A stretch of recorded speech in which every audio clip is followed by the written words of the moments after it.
the modern medical statistic about breath, most people use 10% of their diaphragmatic range in a day in the Western world. 10%. You use 10% of your energy system, you use 10% of your emotional system, you use 10% of your mental system, you use 10% of everything. Why? Because you shut those systems down on purpose. You shut them down.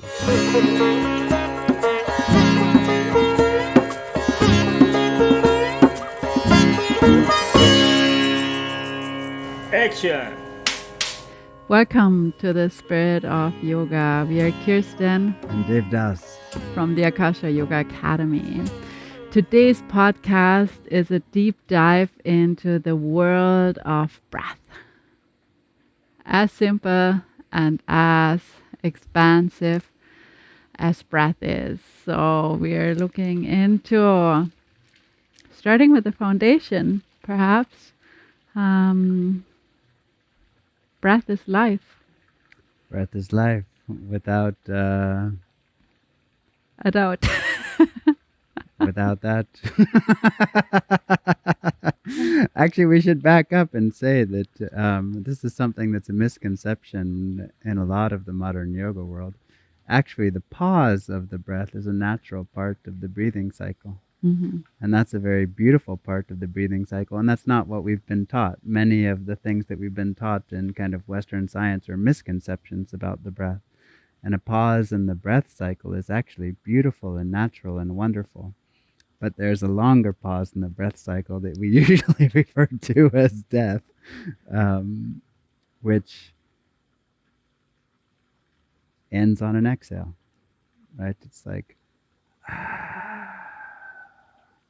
One of my teachers used to make a joke. It takes some spiritual refinement to understand the joke. He used to say, imagine if the last breath was an inhale. Like you're stuck in there. You're stuck in there forever. But the last breath is an exhale. And, that's... Many things in the kind of subtleties of the breath and the movement of the breath allow a much deeper understanding of life. And you could even say breath itself is the foundation of life, right? It's where it's the very basis of our existence.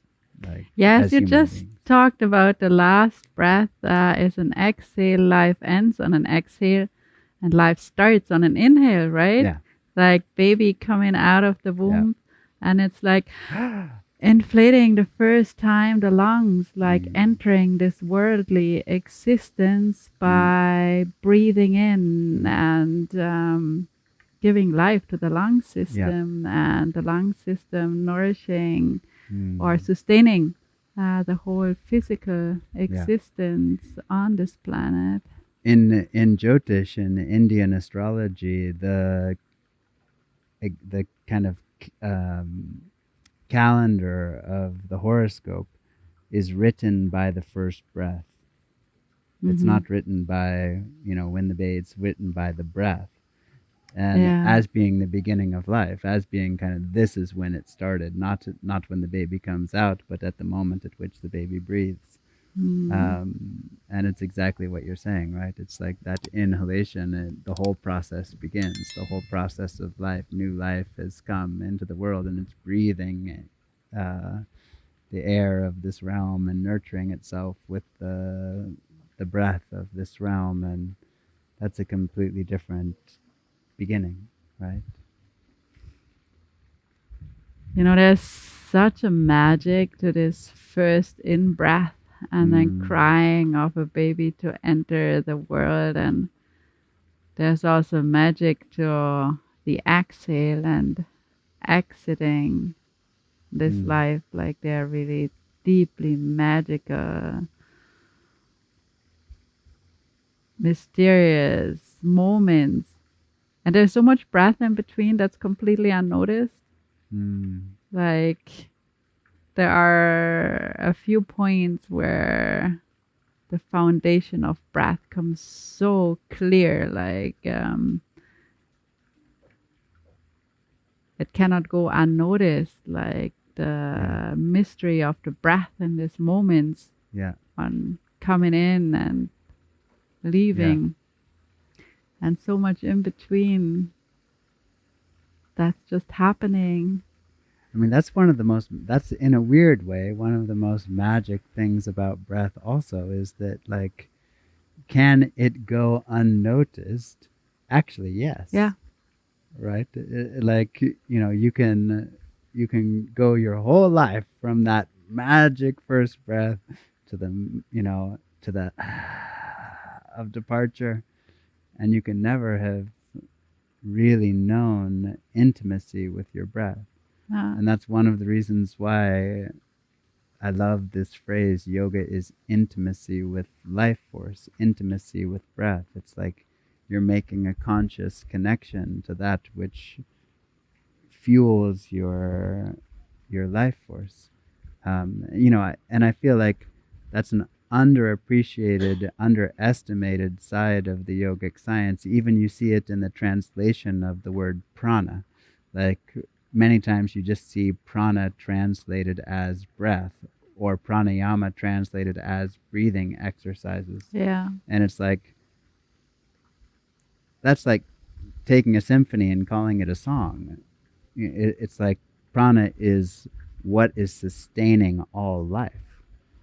The kind of magic of the universal life force and being consciously in loving relationship with that life force in your own body cannot really be described as breathing exercises.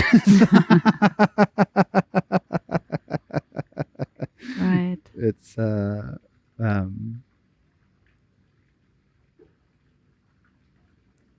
but yeah, I love so much your reflection that the whole middle can go unnoticed or it can go profoundly noticed. Yeah. And would that change the quality of the life that you're living? Profoundly. Like you said, the beauty of the first inhalation and the magic of life coming into the world. And that can, in a weird way, be experienced again, right? It's like you can experience the magic of breath and the magic of taking an inhalation and feeling the vitality and the life force moving in your body. That's this is a story that I very, very, very rarely tell. But before I was a yogi, I was a acupuncturist, actually. And in acupuncture, you use people's energy and people's prana to heal them. And I was capable in that profession. I could heal people, and I had the intuition for it and all of the things that were required for it.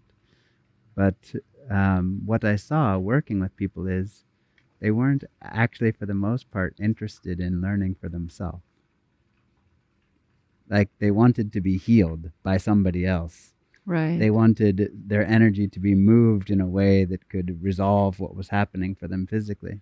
But if you then told them, hey, look, I'm manipulating your life force to heal you, and you can also manipulate it. You can also work with it. You can also consciously move your life force for healing.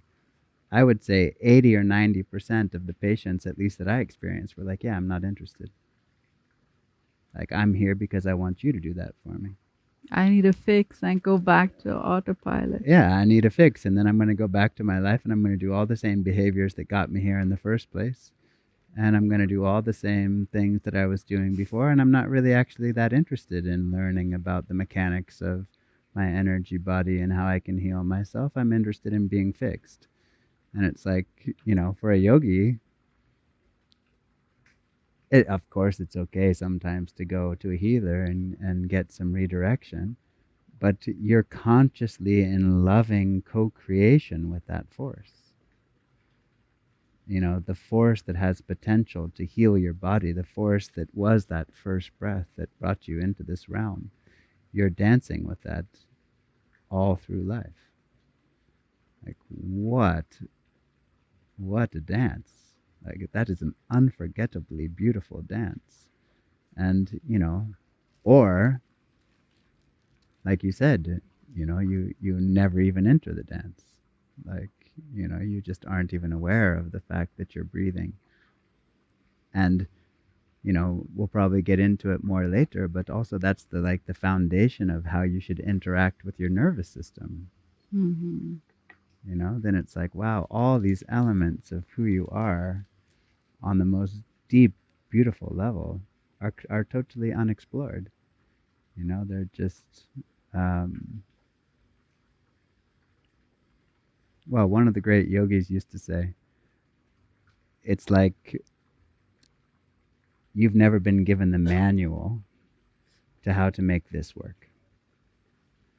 And suddenly someone gives you the manual and you realize, whoa, wait a minute. Yeah. This thing can do all kinds of things that I never would have imagined are possible. Yeah. Because I'm coming into that conscious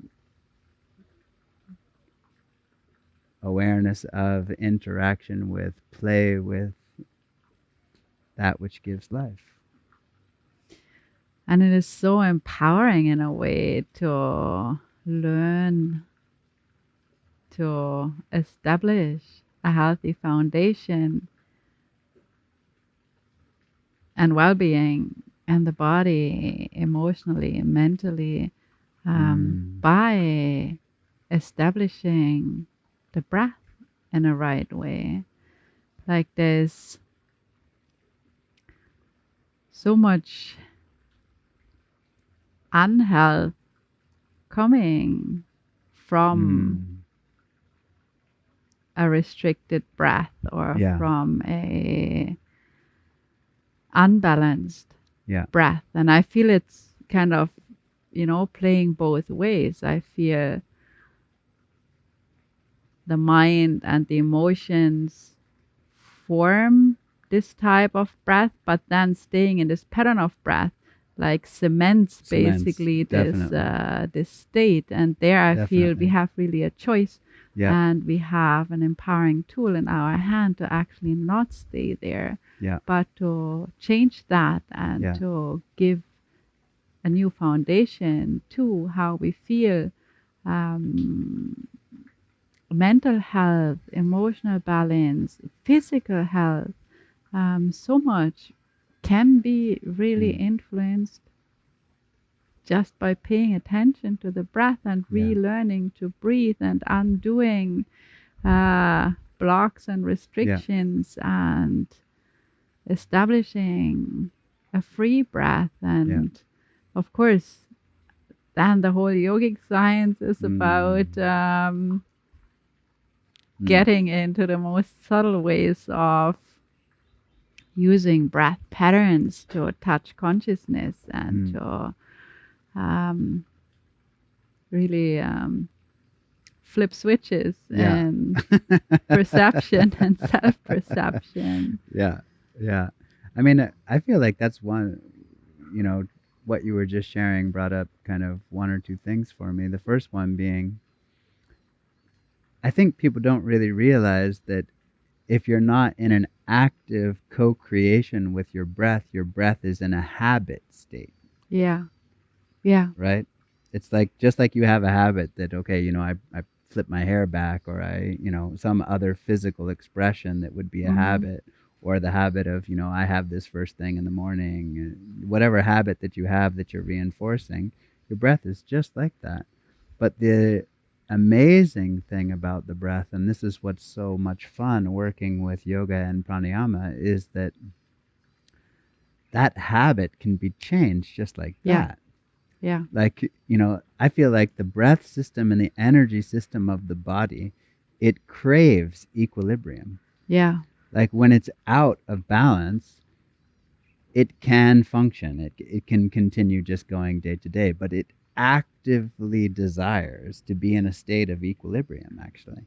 So the minute that you even give it a hint, hey, take a nice, full, long, deep breath, something mysteriously begins to happen, and this kind of internal changes begin to occur, and something is realigning itself energetically.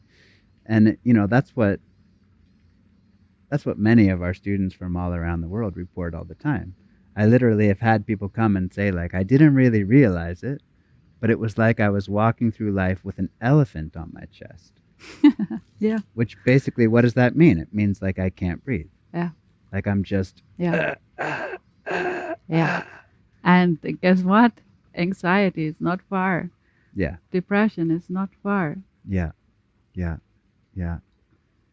But, the good news from the yogic standpoint is neither is equilibrium. Yeah. Right? It's like the body wants to be in a harmonious and healthy state energetically. And the minute that you start giving it a little bit of, suggestion to get into the right state, it does. I often tell the story of a woman who was with us on the deck in Bali many years ago. And we were practicing Nadi Shodhana, this alternate breathing technique. And she just said, Devdas, I can never practice that. I said, why? She said, my nostril on the same side always blocked. And it has been for years. I was like, from a yogic standpoint, it's like, dial yogic 911. You've been breathing with half your nervous system for 2 or 3 years?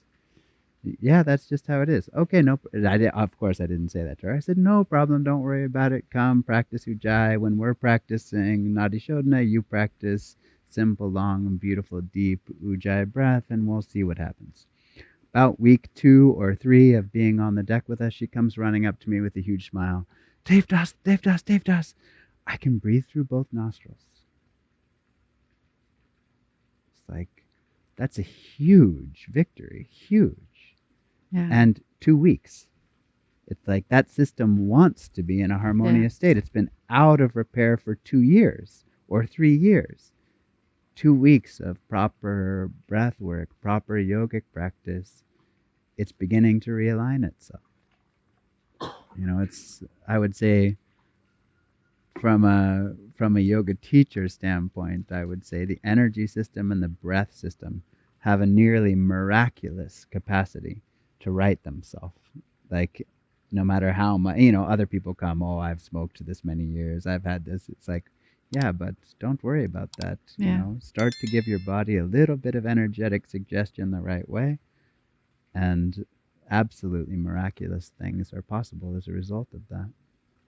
Yeah, I can totally testify that kind of in my own experience. Like, as I started becoming aware of my own breathing patterns, I found also my breath to be highly dysfunctional. Like, I could not fully exhale, even though the exhale was stronger than the inhale, but I felt I could not completely exhale. I could not fully inhale. Like, my inhale was so weak as I started the yoga practice, and I didn't even know about that. I only started to become aware of that as I entered breath work practices and yoga practices that include the breath. And it's a very common experience that we start practicing yoga with people, and Ujjayi breath on the exhale kind of works, but in the inhale, no way. Like, I feel I'm suffocating. I cannot do that. And for me, it was very, very similar. And it was just very much a reflection of how I walked through life, how I lived my life, how constrained and constricted I lived my life, how stressed I have been, how, speaking of nervous system, how one-sided the nervous system function, or how unregulated basically the nervous system was. And through the practices, definitely, like, the practices is not a very difficult or hard way to actually bring balance to that, to deepen breath, to establish the evenness of breath. And you just practice that on the mat a little while every day, like not obsessively. One doesn't have to practice 8 hours every day, but like just bring a bit of awareness, attention, and loving care to the breath on a very regular basis. Creates really like this new habit patterns, as you say, and that dramatically changes the nervous system function for sure, but also how I feel. Like I feel my breath very much reflected a strong dominance of the masculine, of the sympathetic side or of the nervous system. And I was very much living my life striving for goals, being extremely organized, and the whole way I lived was in a way very masculine. There was not very much space for stillness, for depth, for softness, for reflectedness, for receptivity. And I feel really with changing the breath patterns, I invited that into my life, to come into my life and to touch base with that. And of course, that has a profound effect on just a very worldly, personal level of moving through life, like starting from there, and by establishing balance in that, of course, then from there we can move further. But it's definitely like for everyone who feels in the yoga practice, oh, it's a struggle, and do we really have to do this breath thing, and is there really a point to it? There's a dramatically important point to it. There's a dramatically important point to it, to really bring balance into our human existence. And that's the base of a very different, much more pleasant way of meeting life and being in it. Yeah, it's so interesting, your reflection. Like, is there a point to that? It's like the point to that is life. Yeah. Like, is there a point to why you would breathe? It's like, well, look around you. Like, everything in life, the plants, even the cells, the animals, they're all in loving connection to that, right? To life, to the breath. It's only human beings that get so trapped in their habits that they fall out of awareness of that. And would coming back into awareness of that change something? Like, your testimony is just a perfect example of that.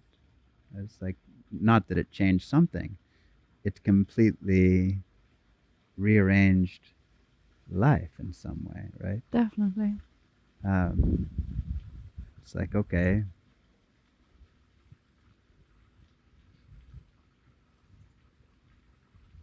and the I think sometimes it's hard for people to kind of wrap their head around. Much of the spiritual process is about subtlety. Like, we all experience this. Yeah. We all experience this. We all have similar experience of the material. But behind that is another universe completely. And what's the limit of that movement and subtlety? There is no limit. In almost every spiritual tradition, all the world over, the beginning of the journey into subtlety starts with the breath. Like, why?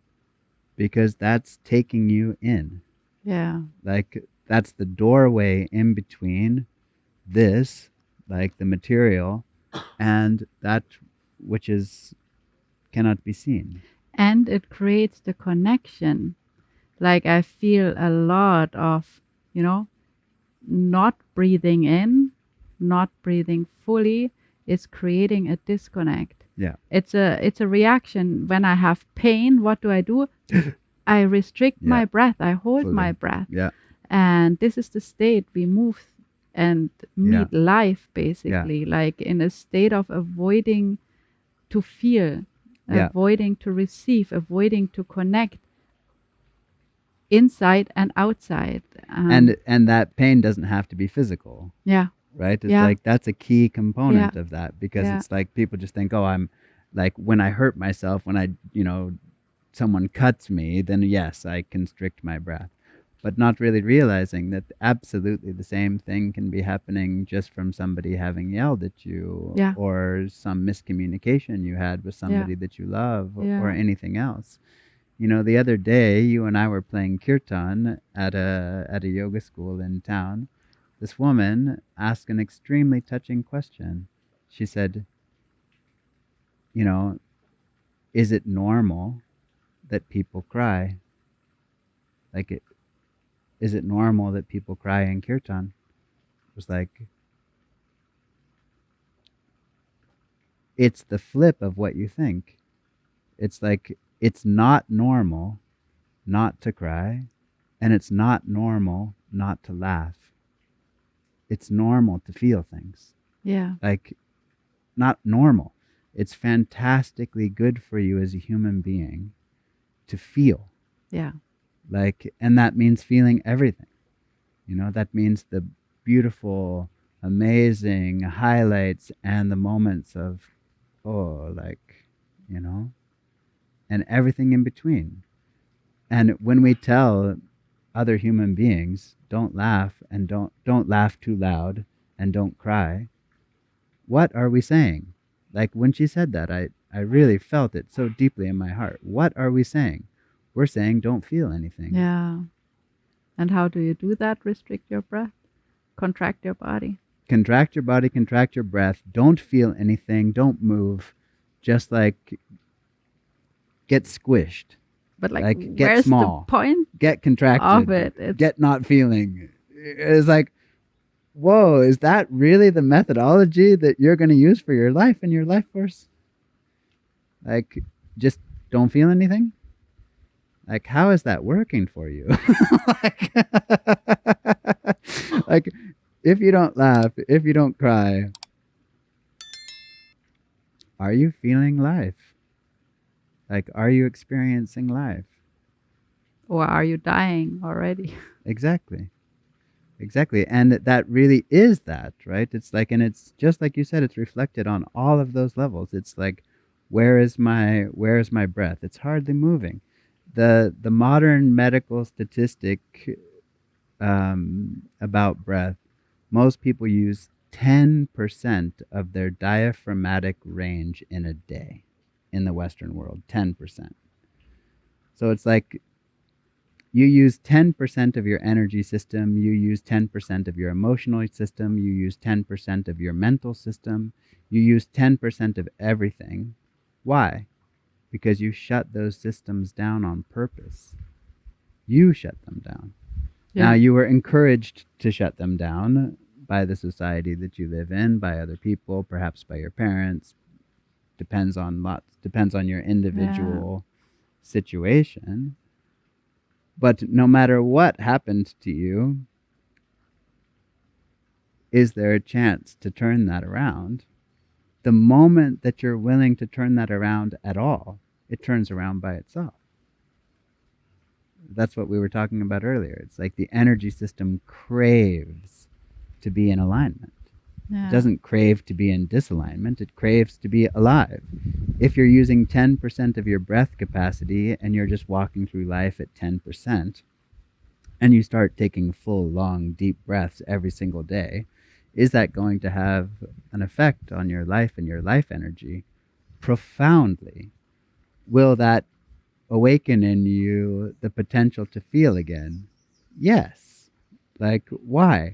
Because you're meant to feel things. Like, you're meant to walk through life and, cry and laugh and experience and enjoy. And live in 100%. Like, what for? Live in a 20% state. Like, the 80%, they are not saved for anything. Yeah.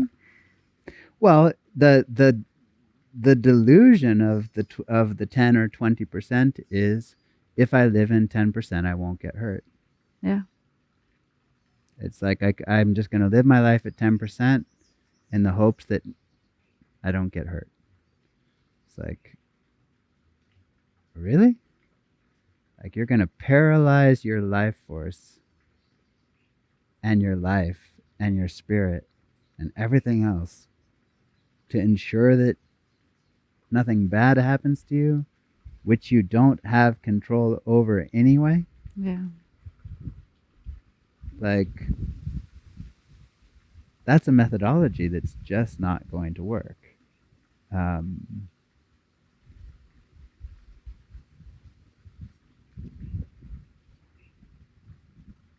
But just initially what you said about acupuncture, that kind of there's so little willingness to align and change, but rather like when it's really so much out of alignment that life becomes dysfunctional, Right. then you get a quick fix to somehow go back. Yeah. There must be an awakening. There must be a point in which we feel the urge to take responsibility for our life and to turn it around and to not, be good enough with this is my upbringing, this is my society, this is why I'm like that, and that's the end of it. Somebody fixes me sometimes to be functional. Yeah. Like I feel there needs to That's an come age. some motivation, some drive, some willingness, some openness from inside. Yeah. And when that comes, everything is possible. Yeah. Yeah, I mean, that's an age-old spiritual question in a way, right? It's like, and they generally refer to it in kind of Western spiritual circles as rock bottom. Yeah. Right? It's like you've got to hit rock bottom before you turn around. And I think that that's, as a general pattern for humanity, true, but I don't think it's true for everybody. It's like, can you just turn around because you have a profound experience of your breath in a yoga class?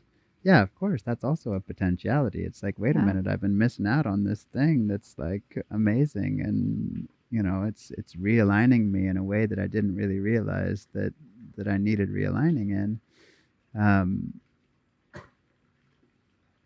It was extremely touching. Once on a Zoom call with one of our students, she said, she basically described like she was living in an emotional black and white world, and she was finally seeing color again. It's just like, my emotional life is just like this, and then whoa, like I'm feeling things that I didn't feel in years. Beautiful. I'm awakening these elements of myself that were alive in me before. And I feel like that's the, earlier we had the question, like, why would I breathe in a yoga class? It's like, well, that's why. Yeah. Right? It's like you would breathe to bring back the fullness and the dimension of life. That unwittingly many people start slowly to close the door on. Right? And then, you wonder, okay, why are not all, but why are some of the old people so like, contracted. It's like in indigenous cultures, the most celebrated person in the community was the elder. The most celebrated person in the community was the one who had the most spiritual experience, that had kept their heart open and alive and their spirit open and alive for their whole life. And then, when you greet that person, you greet them with reverence. Because what have they done? They've kept their spirit alive. Like, regardless of all the things that happened in their life and in their experience. What a testimony. What a beautiful thing to have in your community. No. As an example for everybody else. No. Doesn't mean that they haven't had troubles. It means that through the troubles, they kept their spirit and their heart in alignment with their essence and their truth.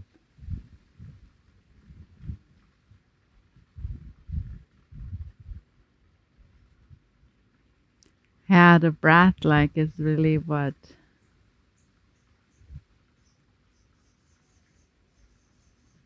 gives connection on a very human level, on a very connection, well-being, functionality on a very, very human level. And once this is established, breath can be such a magical tool to really explore the depths of human potential, to explore the different shades of consciousness, explore awareness. Like the breath is also such a, actually not the breath, but the pause is more such a powerful doorway to tap into and establish oneself into different dimensions of perception of life. Yeah. And when looking into yoga from a bit more of a traditional perspective, the fitness component was, yes, it's important to take care of the body, and a healthy body is a very good and important foundation for using various breath modalities to actually have tools to shape perception, or to choose to perceive life and be life from different perspectives. I think what we were talking about earlier with the difference between prana and breath, it's like people underestimate the potential that's being expressed there, right? It's like there's a story about Saint Francis. Who knows if this is a true story or not, but I think it illustrates a little bit the potentiality that some conflict was there and something happened, and he was like protecting somebody basically, and he lifted this man and threw him across the room with his breath. And we hear that and we're like, that's not possible. It's like, what do you know about what's possible and what's not possible, first of all? Second of all, breath is life force. Yeah. Like Bruce Lee could, within 3 inches of a punch, shoot somebody halfway across the room. You think that came from the physical strength of his physical body? It's like that came also from life force. Yeah. It's like awareness of life force and conscious dance with life force. Could that have much more radical repercussion than just physical health for your own body. It must be that way. Yeah. Like, it cannot not be that way. It must have more subtle repercussion than that. What's the, we were talking about before, kind of subtlety being on a spectrum. What's the end of the spectrum of understanding subtlety? It's like there is no end. Like, there's no end to how subtle you can perceive. And even the phenomenon of breath, it just was pointed out to me by a great yogi recently, and I deeply appreciate this pointing. Most people are not actually aware of their breath. They're aware of the side effects of their breath. Like, the side effect of your breath is that your rib cage is moving, your stomach is moving, all these muscles are moving, and most people think of that moving as breath. That's not breath. Yeah. That's what's physically happening in your body to make breath move. Yeah. Like, but that's just the beginning of the story. That's really not, that's a good place to be. Yeah. But it's not the end place, it's the beginning. It's a very tactile way to start getting in touch or being in touch with breath. Absolutely. And breath, like in the ancient scriptures, breath and spirit being the same word. Yeah. In some cultures, right? It's like, okay, so there's something potentially much more subtle. And from the yogic science, they would say breath, your habit of breath is reflecting the movement of subtle energy, basically, right? And so consciously moving the breath and reawakening the breath, you're bringing yourself more into awareness of the energy body and the functioning of the energy body. And, I feel in the modern world, people are like, is that even something that's important? It's like what you were saying about, is it important that you breathe in the class? Like, everything that manifests in your physical body comes from your energy body first. So would that be important? Like, it could be the most important thing for your physical health that you ever do. Yeah. Like, because something's wrong. It's manifesting wrong first in your energy body. If you feel that and you work with it, maybe it never even makes it into the physical body. Yeah. Like, maybe you avoid the whole thing because you just feel, oh, something's a bit off. Let me breathe into that. Let me work with that. Let me, consciously get into relationship with that. And this is kind of maybe bringing us back to a central point that I try to tell people again and again when working with pranayama, which is prana itself is intelligent. Like, we think of prana as being like electricity, and electricity is not intelligent. Yeah. Like, you plug in a lamp, it turns on. You plug it out, it turns off. It requires you to facilitate that. But prana is not that way. Like, the prana that's making your fingernails is the same as the prana that's making your finger. How does it differentiate? It is itself intelligent. Sometimes people will come and say, Devdas, I was practicing this pranayama and suddenly the prana was moving and it was up in my left shoulder. What does it mean? It means your prana is intelligent. Like, what is it doing? Whatever intelligence needs to do.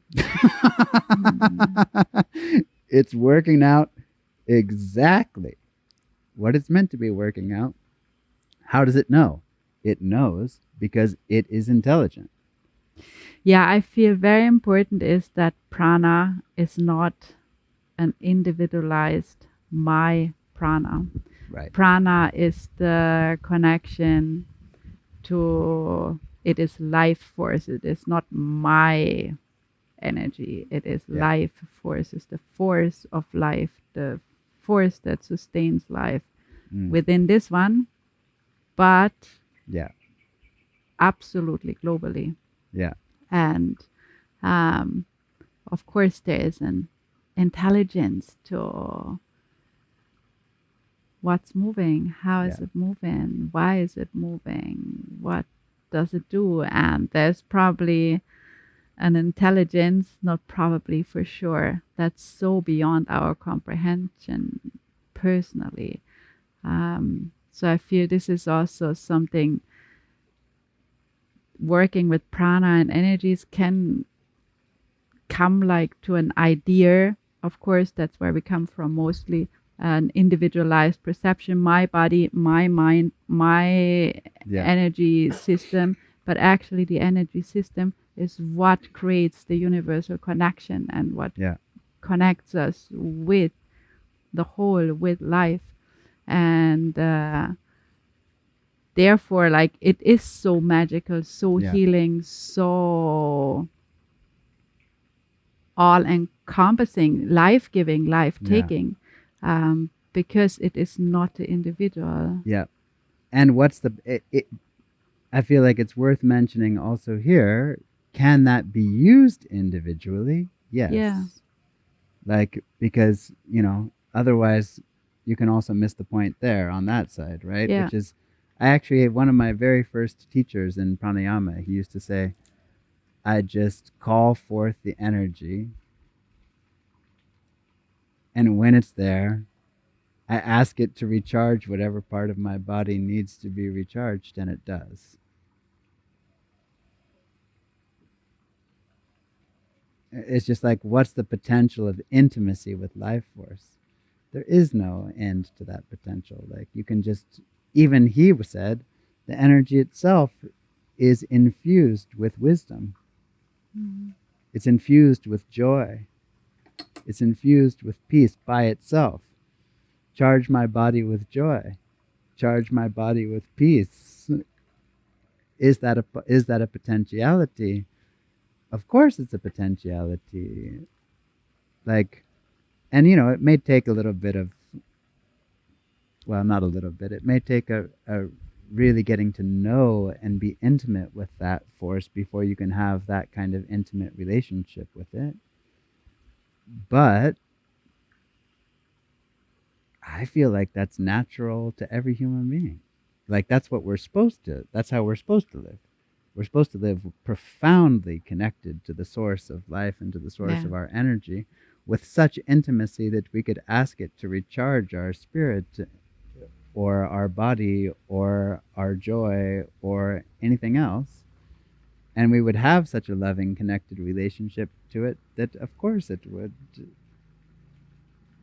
But it requires this wake up point, this point of taking responsibility for opening your system, for establishing a breath, Yeah. for, like, you cannot sit completely contracted and No. disconnected and then think that the miraculous No. healing through prana No. in this way are actually, that's beyond prana, but could also happen and Yeah. be. Yeah. But looking from a pranic perspective, like, there needs to be an openness and a connection. Absolutely. Many cultivated to people in Western cultures is like, they don't even believe that's a possibility. Yeah. Like, if you don't believe that's a possibility, guess what? It's not. Yes. If you think that that's not a possibility, it's not. Although even that sometimes can change. Like, we had a very, very beautiful man on this retreat we had in Bali. And he came to me at the end of the retreat and he said, I'm totally a skeptic. Like, I had a challenging childhood, you know, in some ways a challenging life, and it made me very practical and skeptical. He said, but on this retreat, I just came aware of energy moving in my body. And it's like, that's one of my teachers used to say, some things you see, which means you experience, they cannot be unseen. Yeah. It's like, you felt that movement in your body. You felt the flow of life force. You cannot unsee that. It's like, it's there. Now, what you do with it, there is some flexibility, right? Yeah. You may really kind of consciously get into alignment with that. You may choose not to consciously get into alignment with that. That's your choice. But you've seen, and that's a bit what you're talking about, right? Yeah. It's like, you know, having seen, a whole adventure can unfold. If you are not willing to see and you don't believe even that that's a possibility, that's a self-fulfilling prophecy, right? It's like, okay, I don't believe energy exists. Oh, great. Then you get to live in that 10% of energy that the vast majority of people are living in, praying that you don't get hurt. And considering that so many people live in 10% or 20% of connectedness with life, and seeing how that's not fulfilling for them either. Yeah.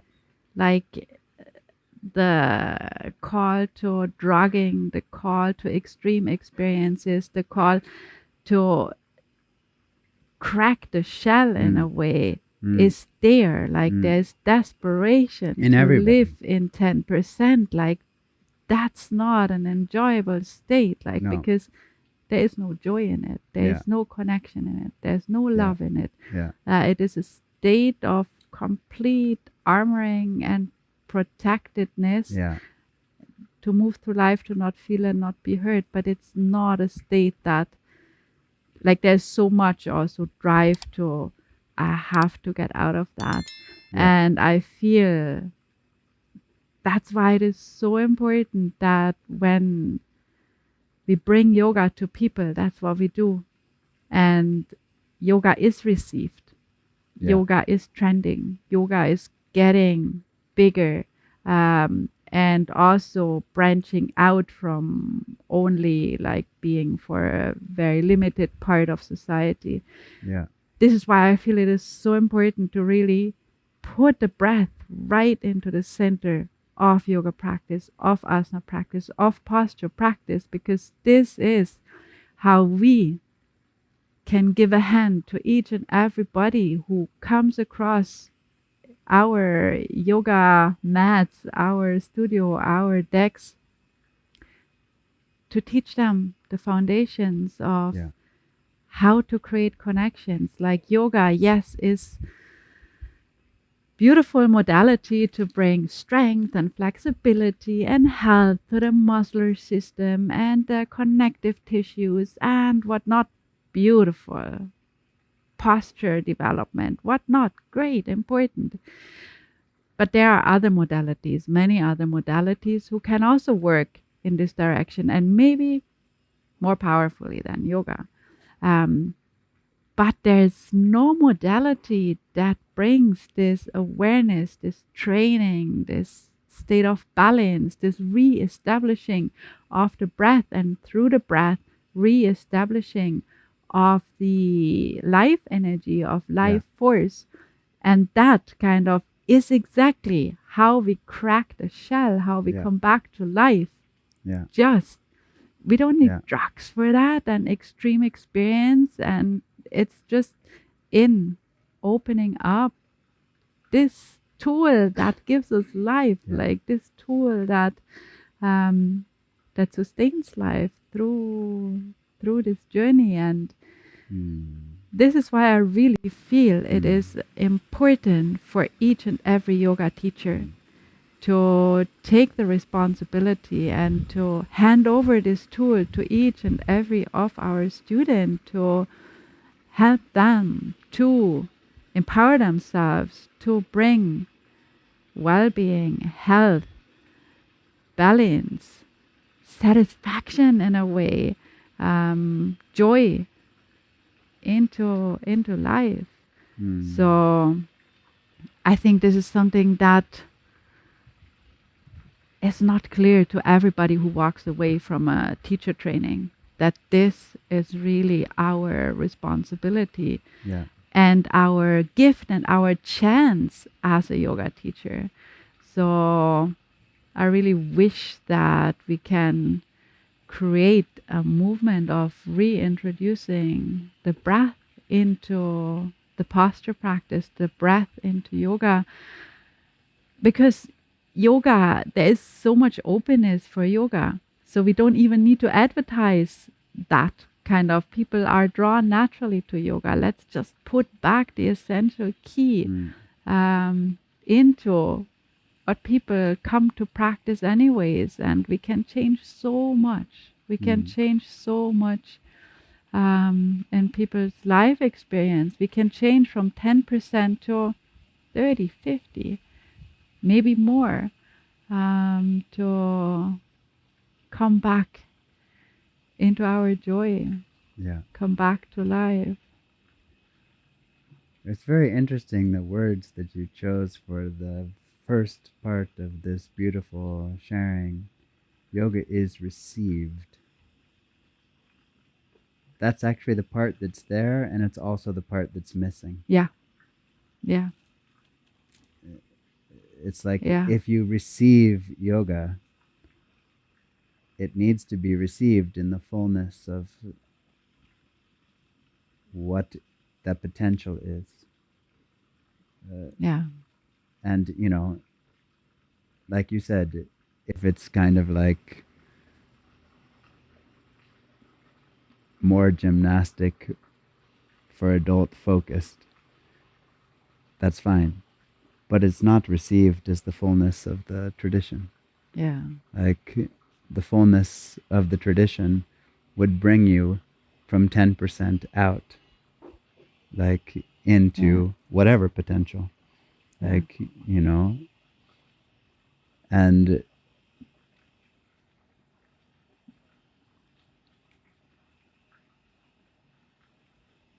would it be important that people come out of that?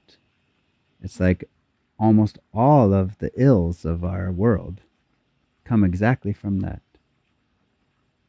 You know, you just said, okay, I'm at 10%, so I absolutely just drug myself with something, or I, you know, engage in some like really, really, really bad habit just to try to knock myself into 15, which doesn't essentially work. Yeah. Right? It's like you maybe get a little glimpse for a moment. Oh, wow. And then back in the thing. It's like, but you're not meant to live at 10%. Like, you're meant to consciously be fully, beautifully engaged with life as the power of the cosmos flowing through you. And that's the receiving aspect, right? It's like,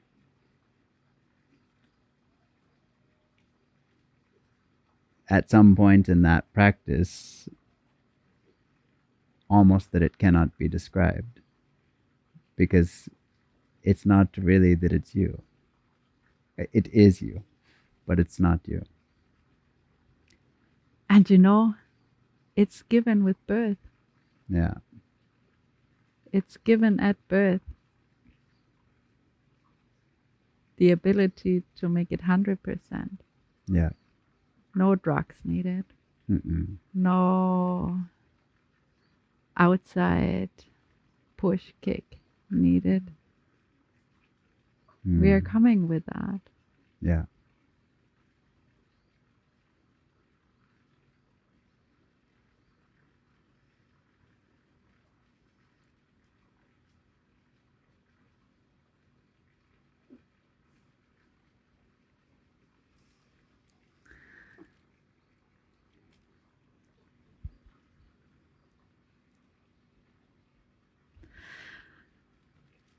This is to give some perspective on the wonder of life that's present always. The wonder of life with which we came into this existence, and is also ending this existence. And there's such a potentiality in it and accessible to everyone if this responsibility awakens, I would say. And yoga is just such a beautiful chance to actually help to carry that into parts of the world where this is forgotten.